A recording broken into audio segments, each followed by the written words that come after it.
ಸುಬ್ರಹ್ಮಣ್ಯ ಶೆಟ್ಟರ್ ನಮಸ್ತೆ. ನಮಸ್ಕಾರ. ಹೇಗಿದ್ದೀರಿ? ಚೆನ್ನಾಗಿದೆ. ಮನೆಯವ್ರಿಗೆ ಇಲ್ಲಿ ಬಂದಾಗ ಮತ್ತೆ ಪ್ರಾಬ್ಲಮ್ಗಳು ಸ್ಟಾರ್ಟ್ ಆಯಿತು. ಹೋಗೋದು ಬೇಡ, ಒಬ್ಬನೇ ಮಗ.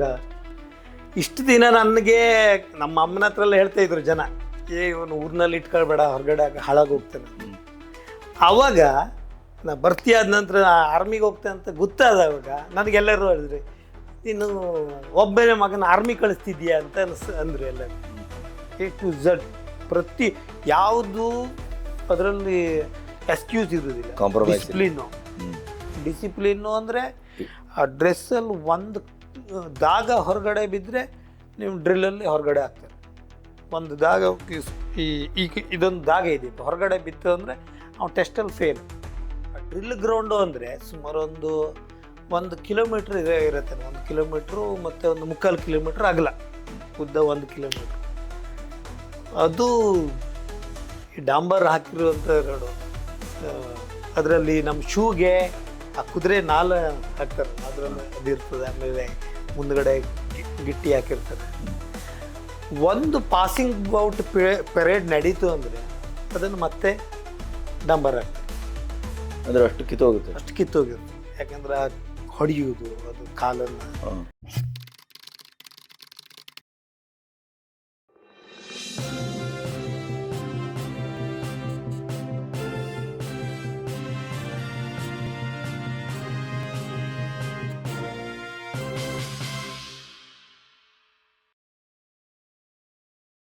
ನಮಸ್ತೆ, ಬಿ ಗಣಪತಿ ಚಾನಲ್ಲಿಗೆ ಸ್ವಾಗತ.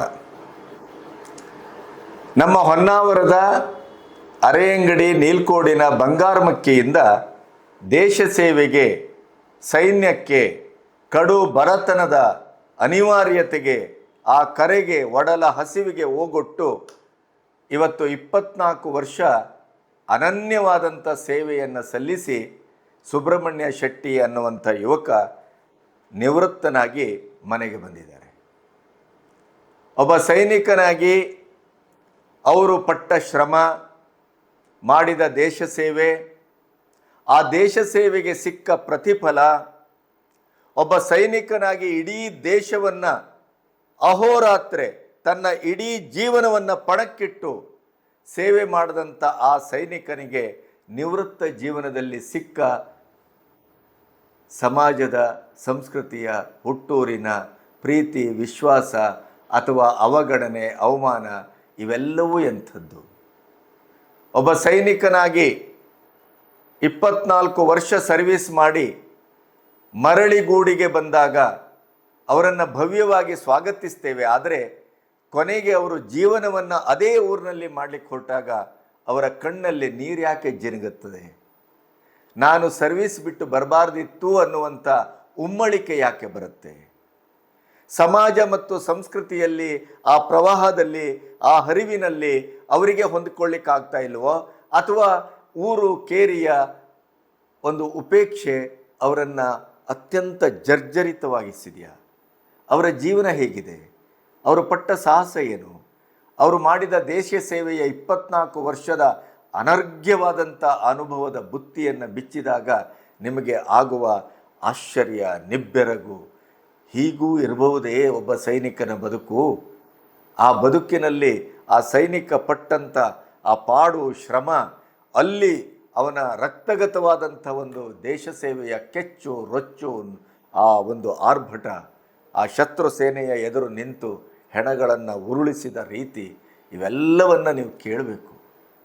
ನಾವಿವತ್ತು ಸುಖವಾಗಿ ಸಮಾಜದ ಮಧ್ಯೆ, ಮನೆಯಲ್ಲಿ ನಮ್ಮ ಬದುಕನ್ನು ಸಾಗಿಸ್ತಾ ಇದ್ದೇವೆ ಅಂತಾದರೆ ಇಂಥ ಸೈನಿಕರ ತ್ಯಾಗ, ಇಂಥ ಸೈನಿಕರ ಇಡೀಯದಾದಂಥ ಕಟ್ಟೆಚ್ಚರದ ಕಾಯುವಿಕೆ, ಅವರ ಬಲಿದಾನ ಇವೆಲ್ಲವೂ ಬಹಳ ಮುಖ್ಯ. ಒಂದು ಕೂದಲೆಳೆಯ ಅಂತರದಲ್ಲಿ ಸಾವನ್ನು ನೋಡಿ ಬಂದಂಥ ಸುಬ್ರಹ್ಮಣ್ಯ ಶೆಟ್ಟಿಯವರ ರೋಚಕ ಅನುಭವದ ಸರಣಿ ನಿಮಗಾಗಿ ಇವತ್ತು ತೆರೆಕೊಳ್ತಾ ಇದೆ. ಅದನ್ನು ಅನುಭವಿಸಬೇಕು, ಅನುಭವದಿಂದ ನೋಡಬೇಕು. ಒಂದು ನಿಂತಲ್ಲೇ ಕೂತಲ್ಲೇ ಒಂದು ಸೆಲ್ಯೂಟ್ ಹೊಡೆಯಬೇಕು. ಅವರ ಬದುಕು, ಮುಂದಿನ ಜೀವನ ಸುಖವಾಗಿ, ಸಮೃದ್ಧವಾಗಿ ಇರಲಿ ಅಂತ ಹಾರೈಸಬೇಕು. ಇಲ್ಲಿಯವರೆಗೆ ನನ್ನ ಚಾನಲನ್ನು ಸಬ್ಸ್ಕ್ರೈಬ್ ಮಾಡದೇ ಇದ್ದರೆ ಸಬ್ಸ್ಕ್ರೈಬ್ ಮಾಡಿ. ಸ್ವತಂತ್ರ ಪತ್ರಿಕೋದ್ಯಮಕ್ಕೆ ಆರ್ಥಿಕವಾಗಿ ಬೆಂಗಾವಲಾಗಿ, ಅದರ ಜೊತೆ ಈ ಸರಣಿಯನ್ನು ನೀವು ನೋಡ್ತಾ ನೋಡ್ತಾ ನಿಮಗೇನು ಅನ್ನಿಸ್ತದೆ, ನಿಮ್ಮ ಪ್ರತಿಕ್ರಿಯೆ ಏನು, ನಿಮ್ಮ ಕಮೆಂಟ್ ಏನು, ಅದರ ಬಗ್ಗೆ ನಾನು ಅತ್ಯಂತ ಕುತೂಹಲದಿಂದ ಕಾಯ್ತಾ ಇದ್ದೇನೆ. ದಯವಿಟ್ಟು ಕಮೆಂಟ್ ಮಾಡಿ, ಶೇರ್ ಮಾಡಿ, ಮತ್ತು ನಮ್ಮ ಚಾನಲನ್ನು ಪ್ರೋತ್ಸಾಹಿಸಿ. ಬನ್ನಿ, ಒಂದು ಅನನ್ಯವಾದಂಥ ಅದ್ಭುತವಾದಂಥ ಸೈನಿಕನ ಅನುಭವದ ಈ ಸರಣಿ ನಿಮಗಾಗಿ. ಸುಬ್ರಹ್ಮಣ್ಯ ಶೆಟ್ಟರೆ, ನಮಸ್ತೆ. ನಮಸ್ಕಾರ. ಹೇಗಿದ್ದೀರಿ? ಚೆನ್ನಾಗಿದೆ. ನೀವು ಎಷ್ಟು ವರ್ಷ ಸರ್ವಿಸ್ ಮಾಡಿದಿರಿ? ನಾನು 24 ವರ್ಷ ಸರ್ವಿಸ್ ಮಾಡ್ಬೋದು ಸರ್, ಮುಗಿಸ್ಬಿಟ್ಟು. ಈ ಸೇನೆಗೆ ಹೋಗಬೇಕು ಅಂತ ನಿಮ್ಗೆ ಅನಿಸಿದ್ದು ಹೇಗೆ? ನಾನು ಕನ್ನಡ ಶಾಲೆಯಲ್ಲಿ ಓದುವಾಗ, ನಾನು ನೀಲ್ಕೋಟ್ ಶಾಲೆಯಲ್ಲಿ ಓದಿದ್ದು, ಭಾಷಣ ಮಾಡುವಾಗ ನಮಗೆ ನಾನು ಸೈನಿಕನಾದರೆ ಅಂತ ಮಾಡಿದ ನೆನಪಿದೆ. ಒಂದು ಸಬ್ಜೆಕ್ಟು. ಹೌದು.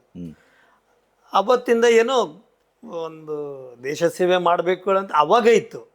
ಆಮೇಲೆ PUC ಓದಿದೆ. ಮನೆ ಪರಿಸ್ಥಿತಿ ಚೆನ್ನಾಗಿರಲಿಲ್ಲ, ಬಡತನ ಇತ್ತು. ಇನ್ನು ಡಿಗ್ರಿ ಓದು ನಾ ಏನು ಮಾಡ್ಲಿಕ್ಕೆ ಸಾಧ್ಯ ಇಲ್ಲ ಅಂತ ಅನ್ನಿಸ್ತು. TCHಗೆ ಟ್ರೈ ಮಾಡಿದೆ, ನನಗೆ ಸಿಕ್ಕಿಲ್ಲ. ಆಮೇಲೆ ಊರು ಬಿಟ್ಟೆ. ಊರು ಬಿಟ್ಟು ನಾನು ಮಂಗಳೂರು ಕಡೆ, ನಮ್ಮ ಅಕ್ಕನ ಮನೆ ಇದೆ ಅಲ್ಲಿ ರಿಲೇಷನಲ್ಲಿ, ಅವ್ರ ಮನೆಯಲ್ಲಿ ಒಂದು 6-7 ತಿಂಗಳಿದ್ದೆ. ಟ್ರೈ ಮಾಡ್ತಿದ್ದೆ, 3 ಸಲ ಟ್ರೈ ಮಾಡಿದೆ. ಆಮೇಲೆ ಒಂದಿನ ಮಂಗಳ ಸ್ಟೇಡಿಯಮ್ಮಲ್ಲಿ ನಡೀತಾ ಇತ್ತು ಟ್ರೈನಿಂಗ್, ಇದು BRO ಭರ್ತಿ ನಡೀತಾ. ಅದರಲ್ಲಿ ನಾನು ಹೋದೆ, ಆದರೆ ಆಯಿತು, ಇಲ್ಲಾಂದ್ರೆ ಇಲ್ಲ ಅಂತ ಸಿಲೆಕ್ಷನ್ ಆದೆ. Very good. ಸಿಲೆಕ್ಷನ್ ಆಗಿ ಆಮೇಲೆ ಸಿಲೆಕ್ಷನ್ ಆದ್ಮೇಲೆ ರನ್ನಿಂಗು, ಮೆಡಿಕಲ್ ಎಲ್ಲ ಆಯಿತು. ನಾನು ಅದ್ರ ಬಗ್ಗೆ ಯೋಚನೆ ಮಾಡಿಲ್ಲ, ನನ್ನ ಕೆಲಸನ ನೋಡ್ತಾ ಇದ್ದೆ. ಆಮೇಲೆ ಒಂದು ದಿನ ಕಾಲ್ ಲೆಟ್ರ್ ಬಂತು, ಇನ್ನು ನೀನು 1 ವಾರದೊಳಗಡೆ ಡಾಕ್ಯುಮೆಂಟ್ಸ್ ರೆಡಿ ಮಾಡ್ಕೊಂಡು BRO ಮಂಗಳೂರಿಗೆ ಇದು ಮಾಡೋದು, ಅಡ್ಮಿಟ್ ಆಗಬೇಕು ಅಂತ. ನಮ್ಮ ಮನೆಗೆ ಬಂದೆ. ಅಲ್ಲಿ ತನಕ ನಮ್ಮ ಮನೆಯವರಿಗೂ ಹೇಳಿಲ್ಲ. ಮನೆಯವ್ರಿಗೆ ಇಲ್ಲಿ ಬಂದಾಗ ಮತ್ತೆ ಪ್ರಾಬ್ಲಮ್ಗಳು ಸ್ಟಾರ್ಟ್ ಆಯಿತು. ಹೋಗೋದು ಬೇಡ, ಒಬ್ಬನೇ ಮಗ. ಇಷ್ಟು ದಿನ ನನಗೆ ನಮ್ಮ ಅಮ್ಮನ ಹತ್ರ ಎಲ್ಲ ಹೇಳ್ತಾ ಇದ್ರು ಜನ, ಇವನು ಊರಿನಲ್ಲಿ ಇಟ್ಕೊಳ್ಬೇಡ, ಹೊರಗಡೆ ಹಾಳಾಗಿ ಹೋಗ್ತಾನೆ. ಆವಾಗ ನಾ ಭರ್ತಿ ಆದ ನಂತರ ಆರ್ಮಿಗೆ ಹೋಗ್ತೇನೆ ಅಂತ ಗೊತ್ತಾದವಾಗ ನನಗೆಲ್ಲರೂ ಹೇಳಿದ್ರಿ, ನೀನು ಒಬ್ಬನೇ ಮಗನ ಆರ್ಮಿ ಕಳಿಸ್ತಿದ್ಯಾ ಅಂತ ಅಂದರು ಎಲ್ಲರೂ. ನಾನು ಅದನ್ನು ಯಾವುದೂ ಯೋಚನೆ ಮಾಡಲಿಲ್ಲ. ಏನೋ ಬಡತನ ಹೇಳುವಂಥ ಒಂದು ಇದು ನನ್ನಲ್ಲಿ ಕರ್ಕೊಂಡೋಯ್ತು. ಅವಾಗ ನನಗನ್ಸಿದ್ದು ದೇಶ ಸೇವೆಯನ್ನು ಅನಿಸಿಲ್ಲ. ನಾನು ಅಲ್ಲಿ ಹೋಗಿ ಟ್ರೈನಿಂಗ್ ಮುಗಿಸಿ ನೆಕ್ಸ್ಟ್ ನಾನು ಒಂದು NCO ಆದಮೇಲೆ ಇದೆಲ್ಲ ಬರ್ಲಿಕ್ಕೆ ಸ್ಟಾರ್ಟ್ ಆಗುತ್ತೆ. ಅದಲ್ಲಿ ನೀರು, ಅಲ್ಲಿ ಫುಡ್ಡು ಇದೇ ಬರ್ಬೋದು, ಅಥವಾ ಟ್ರೈನಿಂಗ್ ಇರ್ಬೋದು. ಆ ಕಡೆ ಕರ್ಕೊಂಡು ಹೋಗುತ್ತೆ. ನಮಗೆ ಬೇಡ ಅಂದರೂ ಹೋಗಬೇಕು, ನಮ್ಮ ದೇಶ ಉಗ್ರಗಾಮಿಗಳು ಬಂದರೆ ಅವ್ರನ್ನ ಇದು ಮಾಡಬೇಕು ಅಂತ ಒಂದು ಮನೋಭಾವ ಬಂದುಬಿಡ್ತದೆ ಇದು ನಮ್ಮ ಬಾಡಿಯಲ್ಲಿ. ನಿಮ್ಮ ಮನೆಯಿಂದ ಫಸ್ಟ್ ಡೇ ಹೊರಟ ಕ್ಷಣಗಳು ಹೇಗಿತ್ತು? ಅದು ಹೇಳ್ಕೊಳ್ಳಿಕ್ಕೆ ಆಗೋದಿಲ್ಲ. ಯಾಕೆಂದರೆ ನಾನು ಇವರೆಲ್ಲ ಬೇಡ ಹೋಗೋದು ಅಂತ ಇದ್ರು. ನಾನು ಏನು ಮಾಡೋದು, ಹೋಗಲೇಬೇಕಲ್ಲ, ಇದು ಬಿಟ್ಟರೆ ಆಗಲ್ಲ. ನಮ್ಮ ಅಪ್ಪನ ಹತ್ರ ಬರೋದಿದ್ರೆ ಬಾ, ಎಲ್ಲರೂ ಬರ್ತಾರಂತೆ, ನೀವು ಬರ್ತೀರಾ ಅಂತ ಕೇಳಿದೆ. ಬರ್ತೀರಿ ಅಂದರೆ ಅಲ್ಲಿ ಹೋದಾಗ ನಾವು ಫಸ್ಟ್ ಟೈಮ್ ಅವ್ರ ಕಣ್ಣೀರು ನೋಡಿದ್ದೆ. ಅವತ್ತು ಅವಾಗ ಬೇಜಾರಾಗಿತ್ತು ನನಗೆ. ಆಮೇಲೆ ನಾನು ಆವತ್ತು ಏನೋ ಆಯಿತು ಬಿಡಿ ಅಂತ ಬಿಟ್ಟು ಹೋದೆ. ಬಿಟ್ಟು ಹೋದ ನಂತರ ಅಲ್ಲಿ ನಾವು 6 ಜನ ಹೋಗಿದ್ವಿ. 6 ಜನ ಹೋದರೆ ಮಡಿಕೇರಿಯಿಂದ ಒಂದು 3 ಜನ, ಹಾಸನದಿಂದ ಒಬ್ಬನು, ಬೆಂಗಳೂರು ಸೈಡ್ ಒಬ್ಬನು, ನಾವೊಬ್ಬ, ಒಟ್ಟು 6 ಜನ. 6 ಜನನ ನಾವು ಒಂದು ನೈಟಲ್ಲಿ ಹತ್ತಿದ್ದೀವಿ ಇಲ್ಲಿ. ಆಮೇಲೆ 2ನೇ ದಿನ ನಾವು ನಾಸಿಕ್, ಇದು ಅಹಮದ್ನಗರ್ ರೈಲ್ವೆ ಸ್ಟೇಷನಲ್ಲಿ ಇಳಿದವಾಗ ನಮ್ಗೆ ಯಾವುದೋ ದೇಶಕ್ಕೆ ಬಂದಾಗ ಅನಿಸ್ತಿತ್ತು. ನಮ್ಗೆ ಹಿಂದಿ ಬರೋದಿಲ್ಲ, ಯಾರಿಗೂ ಬರೋದಿಲ್ಲ. ನಮ್ಮ 6 ಜನರಿಗೂ ಹಿಂದಿ ಬರೋದು. ಹೌದು. ಒಬ್ರನ್ನೊಬ್ರು ಹಿಡ್ಕೊಂಡು ನೋಡೋ ಏನಾಗುತ್ತೆ ಅಂತ ಬಸ್ ಬಂತು ಅವ್ರದ್ದು, ಆರ್ಮಿ ಅವ್ರದ್ದು. ಅದರಲ್ಲೇ ಕೂತ್ಕೊಂಡು ಹೋದ್ವಿ.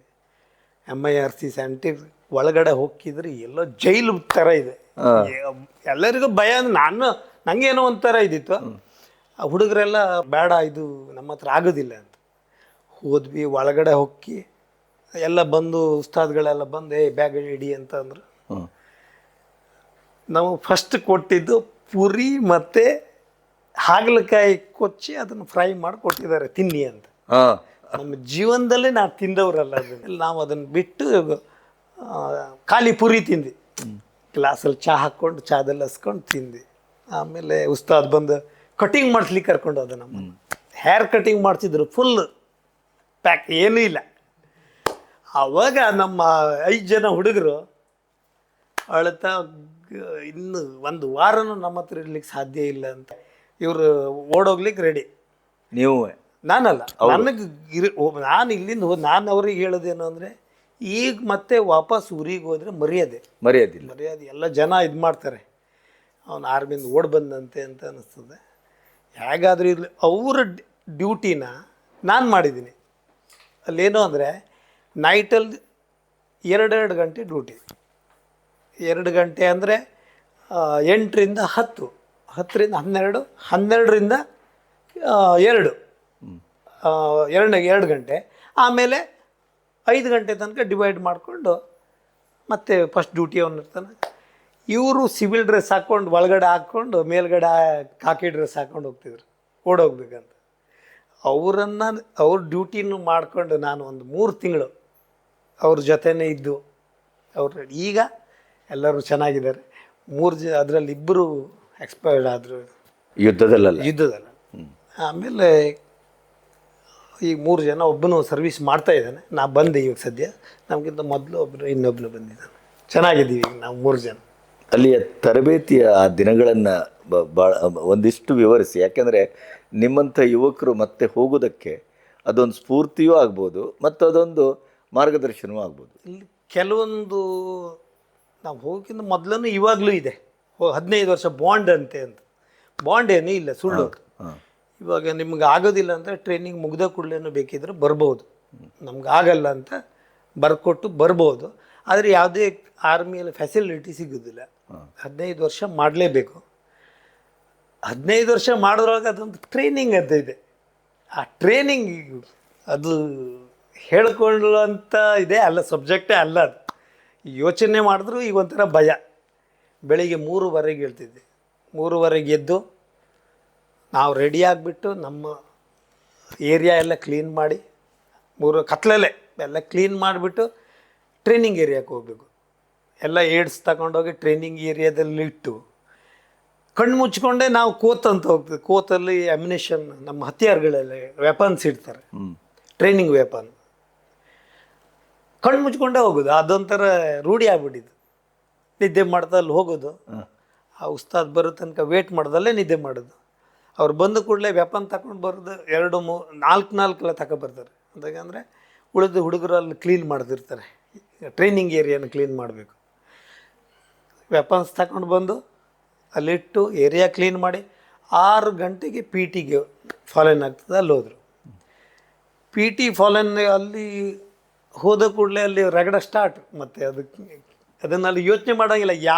ನಮ್ಮ ಪೂರ್ತಿ ಬಾಡಿನ ಉಸ್ತಾದ್ಗಳಿಗೆ ಕೊಟ್ಟುಬಿಡ್ತೀವಿ. ಆ ಉಸ್ತಾದ್ಗಳು ಏನು ಮಾಡ್ತಾರೆ ಅಂದರೆ, ಅವ್ರು ಹೇಳಿದ್ದನ್ನು ಕೇಳಬೇಕು, ಯಾವುದೇ ಪ್ರಶ್ನೆ ಮಾಡುವಂಗಿಲ್ಲ. ಹೋಗ್ತಾ ಇದ್ದರೆ ಫ್ರಂಟ್ ರೋಲ್ ಶುರು ಮಾಡಲೇಬೇಕು, ಕೇಳುವಂಗಿಲ್ಲ. ರೋಲಿಂಗ್ ಮಾಡ್ಕೊತ ಹೋಗೋದು, ನಿಲ್ಲಿಸೋದಿಲ್ಲ. ಆಮೇಲೆ ಆಯಿತು, ಎದ್ದ ಮೇಲೆ ಸರ್ ಹೋಗ್ಲಿಕ್ಕೆ ಹೇಳಿದ್ರು, ಓಕೆ ಸರ್ ಜೈ ಹಿಂದ್ ಹೇಳಿ ಅವ್ರಿಗೆ ಮತ್ತೆ ರೆಸ್ಪೆಕ್ಟ್ ಕೊಟ್ಟೇ ಹೋಗಬೇಕು. ಕೊಡಲಿಲ್ಲ ಅಂದರೆ ಮತ್ತೆ ಸ್ಟಾರ್ಟ್. ಅಂದರೆ ಅದು ಕೆಟ್ಟದ್ದು ಅಂತಲ್ಲ, ಒಳ್ಳೆಯದು. ಯಾಕೆಂದರೆ ನಮಗದು ಆ ಗ್ರೌಂಡ್ ಎಷ್ಟು ನಾವು ಅದು ಹೇಳ್ತಾರೆ, ಇದು ಟ್ರೈನಿಂಗ್ ಮೇ ಖೂನ್ ಬಹಾಯಿತು ವಹಾ ಬಚಾವ್ ಹೋಗೆ ಕರ್ಗೆ ಆಪ್ರೇಷನ್. ನಾವು ಎಷ್ಟು ಟ್ರೈನಿಂಗ್ನಲ್ಲಿ ರೋಲಿಂಗು ಕ್ರೋಲಿಂಗು ಎಲ್ಲ ಮಾಡ್ತೀವಿ, ರಕ್ತ ಬಸಿದಷ್ಟು ಅಷ್ಟೇ ಅಲ್ಲಿ ನಮಗೆ ಆಪ್ರೇಷನ್ನಲ್ಲಿ ತುಂಬ ಹೆಲ್ಪ್ ಮಾಡ್ತದೆ. ಅದು ಇಲ್ಲ ಅಂದ್ರೆ ಸಾಧ್ಯನೇ ಇಲ್ಲ. ಆಮೇಲೆ ಪಿ ಟಿ ಮುಗೀತು, 2 period P T 45 minutes. First period ಮುಗಿದ ಕೂಡಲೇ ಬ್ರೇಕ್ಫಾಸ್ಟ್ ಅಂದರೆ ಅದು ಯಾವುದು ಏನು ಬೇಕಿದ್ರೆ ಬರ್ಬೋದು, ಪೂರಿ ರೋಟಿ ಏನು ಬಂತು ಅದನ್ನು ತಿಂದ್ವಿ. ಆವಾಗ ಎಷ್ಟು ಇದಿತ್ತು ಅಂದರೆ ನಮ್ಮ ಬಾಡಿಯಲ್ಲಿ ಕಲ್ಲಾದರೂ ತಿನ್ನುವಂಥ ಒಂದು ಕೆಪಾಸಿಟಿ ಇತ್ತು.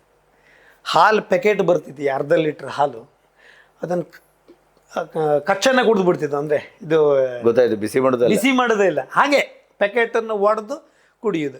ನಂಗೆ ಬೇಡಪ್ಪ ಅಂತ ಅಂದರೆ ಇನ್ನೊಬ್ಬ ವೇಟ್ ಮಾಡ್ತಿರ್ತಾನೆ, ಅದು ನಂಗೆ ಕೊಡು ಅಂತ. ಅಷ್ಟು ಕುಡಿದ್ರೂ ಏನೂ ಆಗೋದಿಲ್ಲ. ಆಗಿತ್ತು, ಇವಾಗ ಕುಡಿದ್ರೆ ಆಗೋದಿಲ್ಲ, ಮತ್ತು ನಮ್ಮ ಬಾಡಿ ಹೊಂದ್ಕೊಳ್ಳೋದಿಲ್ಲ ಅದು. ಅಲ್ಲಿ 2-3 ಪ್ಯಾಕೆಟ್ ಕುಡಿಯೋರೆಲ್ಲ ಇದ್ದಾರೆ. ಹಾಲು ಕುಡಿದ್ರು ಟ್ರೈನಿಂಗ್ ಮಾಡಿದ್ರೆ ಮತ್ತೆ ಕೂತ್ಕೊಳ್ಳುವಂಥ ಇದಿಲ್ಲ, ಕೂತ್ಕೊಳ್ಬಾರ್ದು, ಓಡ್ತಾನೆ ಇರಬೇಕು.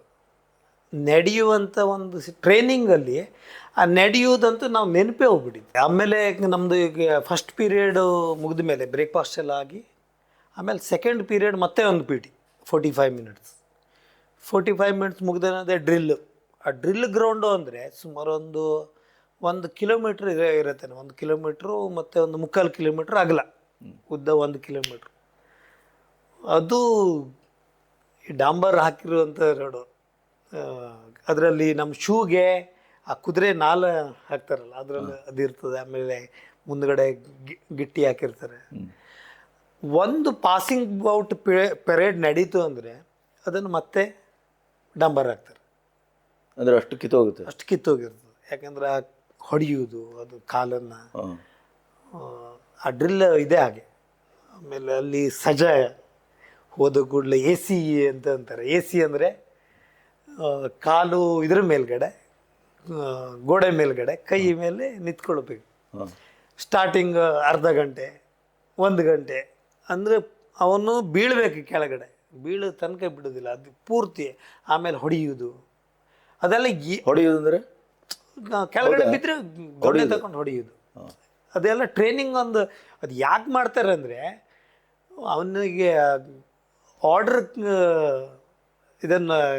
ಆರ್ಡರನ್ನು ಡಿಸೋಬೆ ಮಾಡಬಾರ್ದು, ಅದನ್ನು ಕಲಿಸ್ಲಿಕ್ಕೆ ಮಾಡೋದು. ಅದು ನಮಗೆ ಮೊದಲು ಗೊತ್ತಿರಲಿಲ್ಲ, ಯಾಕೆ ಮಾಡ್ತಾರಪ್ಪ ಹಿಂಗೆ, ಇಷ್ಟೆಲ್ಲ ಸಜಾ ಕೊಡ್ತಾರಲ್ಲ ಇವರು, ನಮ್ಮನ್ನು ಯಾಕೆ ಹೀಗೆ ಮಾಡ್ತಾರೆ. ನಮ್ಗೆ ಮುಂದೆ ಗೊತ್ತಾಯಿತು ಯಾವಾಗ ನಾವು ಯೂನಿಟಿಗೆ ಹೋಗಿ, ಆಮೇಲೆ ಪ್ರತಿ 3 ತಿಂಗಳಿಗೆ ಒಂದ್ಸಲ ಟ್ರೈನಿಂಗ್ ನಡೆಯುತ್ತೆ. ರಾಜಸ್ಥಾನ ಅಥವಾ ಯಾವುದು ಪಹಾಡಿ ಏರಿಯಾದಲ್ಲಿ, ಕೂಚ್ ಬಿಹಾರ್ ಕಡೆ ಪಹಾಡಿ ಏರಿಯಾ ಅವಾಗ ಗೊತ್ತಾಗ್ತಿದೆ ನಮಗೆ, ಓ ಇವಾಗ ಟ್ರೈನಿಂಗ್ ಕೊಟ್ಟಿದ್ದು ಇವಾಗ ಕೆಲ್ಸಕ್ಕೆ ಬರ್ತಿದೆ ಅಂತ. ಆ್ಯಕ್ಚುಲಿ ಅದು ಆ ಟ್ರೈನಿಂಗ್ ಮಾಡಬೇಕು. ಇವಾಗಿನ ಮಕ್ಕಳಿಗೆ ಆ ಟ್ರೈನಿಂಗ್ ಸ್ವಲ್ಪ ಸಿಗ್ತಾ ಇಲ್ಲ ಅಂತ ಅನ್ನಿಸ್ತಿದೆ. ನಾವು ನೋಡಿದವಾಗ, ನಾವು ಟ್ರೈನಿಂಗ್ ಮಾಡುವಾಗ 100 kg ಬರ್ತಿತ್ತು ಸಕ್ಕರೆ ಬ್ಯಾಗು, 100 kg ಬ್ಯಾಗು. ಆಮೇಲೆ ಅಕ್ಕಿ 100 kg. ಅದನ್ನು ಗಾಡಿ ನಾವೇ ಲೋಡ್ ಮಾಡ್ಲಿಕ್ಕೆ ಹೋಗ್ಬೇಕು. ನಮ್ಮ ಯೂನಿಟಲ್ಲಿ 700 ಜನ ಇರ್ತಾರೆ. ಆ 700 ಜನರಿಗೆ 1 ವಾರಕ್ಕಾಗುವಷ್ಟು ಫುಡ್ಡನ್ನು ನಾವೇ ತಗೊಳ್ಬೋದು, ಟ್ರೈನಿಂಗ್ ಮಾಡುವವರೇ ತಗೊಂಬರೋದು. 3-4 ಗಾಡಿ ಒಂದ್ಸಲ ಹೋಗೋದು. ನಾವೊಂದು 5-6 ಜನ ಹೋಗ್ತೀವಿ ಲೋಡ್ ಮಾಡಲಿಕ್ಕೆ. ಆ ಗೋಡನ್ನಿಂದ ತಗೊಬಂದು ಗಾಡಿ ಲೋಡ್ ಮಾಡಿಕೊಂಡು ಇಲ್ಲಿ ಬಂದು ಇಳಿಸ್ಕೊಂಡು ಪ್ರತಿಯೊಂದು ನಾವೇ ಮಾಡಬೇಕು. ಅದು ಟ್ರೈನಿಂಗ್ ಪೀರಿಯಡಲ್ಲಿ ಅದು ಶಾಮಿಲ್. ಅದು ತಗೊಬಂದ್ವಿ. ಆಮೇಲೆ ಬೆಳಿಗ್ಗೆ ಇದು ತಿಂಡಿ ಊಟಕ್ಕೆ ಅಡಿಗೆ ಮಾಡೋರು ಯಾರು, ಅಲ್ಲಿ ಸಿವಿಲಿಯನ್ಗಳಿರ್ತಾರೆ. ಅದರಲ್ಲೂ ಒಂದು ಸ್ವಲ್ಪ ಜನ ಬೆಳಿಗ್ಗೆ 3 ಗಂಟೆಗೆ ಹೋಗಬೇಕು. ಅವಾಗ ನಮ್ಗೇನು ಅನಿಸ್ತಿತ್ತು ಅಂದರೆ ಆ 3 ಗಂಟೆ ಹೋಗೋದು ಬೇಡ, ಯಾಕೆಂದ್ರೆ ನಾವು 3:15 ಹೇಳ್ತೀವಲ್ಲ, ಅವಾಗ ಅದೇ ಬೆಸ್ಟ್, ಆ ಟ್ರೈನಿಂಗೇ ಬೆಸ್ಟ್ ಅನ್ನಿಸ್ತಿತ್ತು. ಯಾಕೆಂದ್ರೆ ಅಡುಗೆ ಮಾಡ್ಲಿಕ್ಕೆ ಹೋಗ್ಲಿ ನಾವು 3 ಗಂಟೆಗೆ ಹೇಳ್ಬೇಕಿತ್ತು, ಮುಕ್ಕಾಲು ಗಂಟೆ ಮೊದಲೇ. 2:15 ಹೇಳ್ಸಿದಲ್ಲೇ ಇರ್ತದೆ. ಎದ್ದು ಅಲ್ಲೋಗಿ ಹಿಟ್ಟು ಕಲಿಸ್ಬೇಕು, ಒಂದೊಂದು ಚೀಲ ಹಿಟ್ಟು, ಒಂದು ಬೋರಿನ ಹಾಗೆ ಇದು ಮಾಡಿಬಿಟ್ಟು ಅದನ್ನು. ಇವಾಗ ಮಷಿನ್ ಬಂದಿದೆ, ಮೊದಲೆಲ್ಲ ಮಷಿನ್ ಇರಲಿಲ್ಲ, ಕೈಯಲ್ಲೇ ಕಲಿಸ್ಬೇಕಿತ್ತು. ಇದೆಲ್ಲ ಮಾಡೋದೇನು ಅಂದರೆ ನಿದ್ದೆಗಣ್ಣಲ್ಲೇ ಮಾಡ್ತಿದ್ವಿ ನಾವು, ಕಣ್ಣು ಮುಚ್ಕೊಂಡೆ. ಅದೊಂಥರ ಇದು ರೂಢಿ ಆಗ್ಬಿಟ್ಟಿತ್ತು. ಆಮೇಲೆ ತರಕಾರಿ ಕಟ್ ಮಾಡೋದು, ಹಿಟ್ಟು ಕಲಿಸ್ಬಿಟ್ಟು ತರಕಾರಿ ಕಟ್ ಮಾಡೋದು. ತರಕಾರಿ ಕಟ್ ಮಾಡಿ ಮುಗಿಸುವಾಗ ಆ ಸಿವಿಲಿಯನ್ ಬರ್ತಿದ್ರು. ಸಿವಿಲಿಯನ್ ಬಂದು ಅವರು ಪುರಿ ಮಾಡೋದು, ಅವ್ರಿಗೆ ಹೆಲ್ಪ್ ಮಾಡೋದು. ಅದರ ನಂತರ ಮತ್ತು ಮಧ್ಯಾಹ್ನ ಅಡುಗೆ ಊಟಕ್ಕೆ ರೆಡಿ ಮಾಡಬೇಕು. ಆ ದಿನ ವಾರದ ಒಂದು ದಿನ ನಮಗೆ ನಮ್ಮ ನಂಬರ್ ಬಂದರೆ ದಿನ ಅದರಲ್ಲೇ ಕಳೀತಿತ್ತು, ಅಡುಗೆ ಮಾಡೋದ್ರಲ್ಲೇ. ಅದು ಒಂದು ಬೆಸ್ಟ್ ಅಂದರೆ ಅದನ್ನು ಅಡುಗೆ ಮಾಡೋದು ಕಲ್ತೀವಿ ನಾವು ಅದರಲ್ಲಿ. ಸಿವಿಲಿಯನ್ ಜೊತೆ ಅವರೇನು ಮಾಡ್ತಿರ್ಲಿಲ್ಲ, ಹಾಕೋ ಅನಿಸ್ತಿದೆ. ಮುಂದೊಂದು ದಿನ ನಾವು ಈ ಟ್ರೈನಿಂಗ್ ಎಲ್ಲ ಮುಗಿಸಿ ಯೂನಿಟಿಗೆ ಹೋದವಾಗ ಸೆಲ್ಫ್ ಕುಕಿಂಗ್ ಅಂತ ಇರ್ತದೆ, ಅದರಲ್ಲಿ ಇದು ಕೆಲಸ ಆಯಿತು. ಇವಾಗ ಕಲ್ತಿದ್ದು ಅಲ್ಲಿ ಬಂತು, ಅಲ್ಲಿ ನಮ್ಗೆ ಒಳ್ಳೇದಾಯಿತು. ಈಗ ರಾಜಸ್ಥಾನಕ್ಕೆ ಹೋದವಾಗ ಟ್ರೈನಿಂಗಲ್ಲಿ ಸೆಲ್ಫ್ ಕುಕ್ಕಿಂಗು. ಬೆಳಿಗ್ಗೆ ಹೋದರೆ ನೀವು ಮಧ್ಯಾಹ್ನ ನಿಮ್ಮ ಅಡುಗೆ ನೀವೇ ಮಾಡ್ಕೊಳ್ಬೇಕು, ಬೇಕಿದ್ರೆ ಮಾಡ್ಕೊಳ್ಳಿ, ಇಲ್ಲಾಂದರೆ ಉಪವಾಸ ಇರಿ. ಆವಾಗ ನಾವೇ ಸ್ಟವ್ ಹಚ್ಕೊಂಡು ನಾವೇ ಅಡುಗೆ ಮಾಡಿ, ನಮ್ಮದೊಂದು ಸೆಕ್ಷನ್ ಇರ್ತದೆ, ಎಲ್ಲ ರೋಟಿ ಮಾಡ್ಕೊಂಡು. ಅಷ್ಟು ಟ್ರೈನಿಂಗಲ್ಲಿ ಪ್ರತಿಯೊಂದನ್ನು ಕಲಿಸ್ತಾರೆ, A to Z.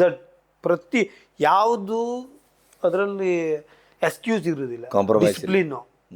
ಡಿಸಿಪ್ಲಿನ್ನು ಅಂದರೆ ಆ ಡ್ರೆಸ್ಸಲ್ಲಿ ಒಂದು ದಾಗ ಹೊರಗಡೆ ಬಿದ್ದರೆ ನೀವು ಡ್ರಿಲ್ಲಲ್ಲಿ ಹೊರಗಡೆ ಹಾಕ್ತಾರೆ. ಒಂದು ದಾಗ ಇದೊಂದು ದಾಗ ಇದೆಯಪ್ಪ ಹೊರಗಡೆ ಬಿತ್ತು ಅಂದರೆ ಅವ್ನು ಟೆಸ್ಟಲ್ಲಿ ಫೇಲ್. 1 ವಾರ ಮತ್ತೆ ಟ್ರೈನಿಂಗ್ ಮಾಡಿ ಮತ್ತೆ ಟೆಸ್ಟಿಗೆ ಬರಬೇಕು. ಅಷ್ಟು ಡಿಸಿಪ್ಲಿನನ್ನು ಕಲಿಸ್ತಾರೆ. ಆಮೇಲೆ ಯಾರಾದರೂ ಒಬ್ಬರು ತಪ್ಪು ಮಾಡಿದರೆ ಇಡೀ ಪ್ಲಾಟ್ ರೂಮಿಗೆ ಅಥವಾ ಇಡೀ ಕಂಪ್ನಿಗೆ ಸಜಾ. ಓ, ಅದು ಇವಾಗಲೂ ಇದೆ. ಅವ್ರಿಗೆ ಒಬ್ಬನ ಕರೆಯೋದಿಲ್ಲ. ಈ ಪ್ರತಿಯೊಂದು ನಮ್ಮ ಯೂನಿಟಿಗಾದರೂ ಆಯಿತು. ಈಗ ಹೈ ಲೆವೆಲ್ಲಿಗೆ ಹೋಗ್ಬಿಟ್ರೆ CO ಲೆವೆಲ್ಲಿಗೆ ಹೋದರೆ ಯೂನಿಟಿಗೆ, ಕಂಪ್ನಿ ಕಮಾಂಡರ್ ಲೆವೆಲ್ ಇದ್ದರೆ ಒಂದು ಯೂನಿಟ್ ಕಂಪ್ನಿಗೆ ಪೂರ್ತಿ ಸಜಾ ಅಂದರೆ ಬಿಡಿ, ಅದು ಮೊಬಿಲೈಸ್ ಮಾಡಿದ್ರು ಮಾಡ್ದೆ. ಮೊಬಿಲೈಸ್ ಅಂದರೆ ನಾವೆಲ್ಲ ಮಲ್ಕೊಂಡಿರ್ತೀವಿ, ರಾತ್ರಿ ಮಲ್ಕೊಂಡಿದ್ದವಾಗ ಆಲ್ಫಾ ಕಂಪ್ನಿ ಮೊಬಿಲೈಸೇಷನ್ GR ಕೊಟ್ಟಿರ್ತಾರೆ. ಆ್ಯಸ್ ಪರ್ ಲಡಾಯಿ, ಯುದ್ಧಕ್ಕೆ ಹೋಗುವಾಗ ನಾವು ಯಾವ ರೀತಿ ರೆಡಿಯಾಗಿ ಹೋಗ್ಬೇಕೋ ಆ ರೀತಿ ರೆಡಿಯಾಗಿ ಹೋಗ್ಬಿಟ್ಟು ಅವ್ರು ಕೊಟ್ಟಿರೋ GRಗೆ ಹೋಗಿ ಅಲ್ಲಿ ಎಸ್ಟಾಬ್ಲಿಷ್ ಮಾಡಬೇಕು. ಲಡಾಯಿ ಏರಿಯಾದಲ್ಲಿ ಯಾವ ರೀತಿ ಎಸ್ಟಾಬ್ಲಿಷ್ ಮಾಡ್ತೀವ ಅದನ್ನಲ್ಲಿ ಮಾಡಬೇಕು ನಾವು. ಅವ್ರು ಬಂದು ಚೆಕ್ ಮಾಡ್ತಾರೆ, ಓಕೆ ಇದ್ದರೆ ಆಯಿತು, ಓಕೆ ಇವತ್ತು ಸರಿಯಾಗಿದೆ ಹೋಗಿ ಅಂದರೆ. ಅಲ್ಲೇನಾದರೂ ಮತ್ತೆ ಪ್ರಾಬ್ಲಮ್ ಕಾಣ್ತಂದರೆ ಇನ್ನೊಂದು GR ಕೊಡ್ತಾರೆ.